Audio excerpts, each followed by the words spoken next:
ഇന്നത്തെ വചനധ്യാനം. സദൃശവാക്യങ്ങൾ 12-ാം അധ്യായം 1-ാം വാക്യം. പ്രബോധനം ഇഷ്ടപ്പെടുന്നവൻ പരിജ്ഞാനം ഇഷ്ടപ്പെടുന്നു, ശാസന വെറുക്കുന്നവനോ മൃഗപ്രായൻ. ജീവിതത്തിൽ തിരുത്തലുകൾ സ്വീകരിക്കാൻ തയ്യാറാകുന്ന മനസ്സാണ് യഥാർത്ഥ ജ്ഞാനത്തിന്റെ അടയാളം. ഇവിടെ പ്രബോധനം എന്നതിന് ഉപയോഗിച്ചിരിക്കുന്ന മൂലഭാഷാപദം മുസാർ എന്നാണ്. അതിന്റെ അർത്ഥം വെറും ശാസനമല്ല, ദൈവം നമ്മെ ശരിയായ വഴിയിലേക്ക് നയിക്കുന്ന ദൈവിക പരിശീലനവും സ്വഭാവത്തെ രൂപപ്പെടുത്തുന്ന ആത്മീയ വളർച്ചയുടെ പ്രക്രിയയുമാണ്. ദൈവം സ്നേഹിക്കുന്ന മക്കളെ അവൻ തിരുത്തുകയും രൂപപ്പെടുത്തുകയും ചെയ്യുന്നു. ചിലപ്പോൾ ദൈവത്തിന്റെ ശാസനം വേദനയായി തോന്നാം, പക്ഷേ അത് നശിപ്പിക്കാനല്ല, നന്മയിലേക്ക് നയിക്കാനാണ്.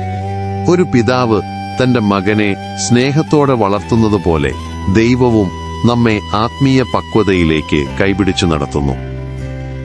എബ്രായർ 12-ാം അധ്യായം 6-ാം വാക്യം ഇങ്ങനെ പറയുന്നു: കർത്താവ് താൻ സ്നേഹിക്കുന്നവനെ ശിക്ഷിക്കുന്നു, താൻ കൈക്കൊള്ളുന്ന ഏതു മകനെയും തല്ലുന്നു. ഇവിടെ ശാസനം വെറുക്കുന്നവൻ മൃഗപ്രായൻ എന്നു വചനം പറയുന്നു. അതായത് വിവേകമില്ലാതെ, ചിന്തിക്കാതെ പ്രതികരിക്കുന്ന സ്വഭാവം. എന്നാൽ ദൈവിക പ്രബോധനം സ്വീകരിക്കുന്നവർ ജ്ഞാനത്തിലും ആത്മീയ വളർച്ചയിലും മുന്നേറും. ഇന്ന് നമുക്ക് ദൈവത്തിന്റെ തിരുത്തലുകൾ നിരസിക്കാതെ വിനയത്തോടെ സ്വീകരിക്കാം. കാരണം അവന്റെ ഓരോ ശാസനയ്ക്ക് പിന്നിലും ഒരു പിതാവിന്റെ സ്നേഹഹൃദയം ഉണ്ടെന്നത് മറക്കരുത്. കർത്താവെ, ഞങ്ങളുടെ ജീവിതത്തിൽ നീ തരുന്ന പ്രബോധനവും ശാസനയും സന്തോഷത്തോടെ സ്വീകരിക്കാൻ ഞങ്ങളെ സഹായിക്കണമേ. നിന്റെ ഇഷ്ടപ്രകാരം രൂപപ്പെടുന്ന മക്കളായി ജീവിക്കാൻ കൃപ നൽകണമേ. ആമേൻ.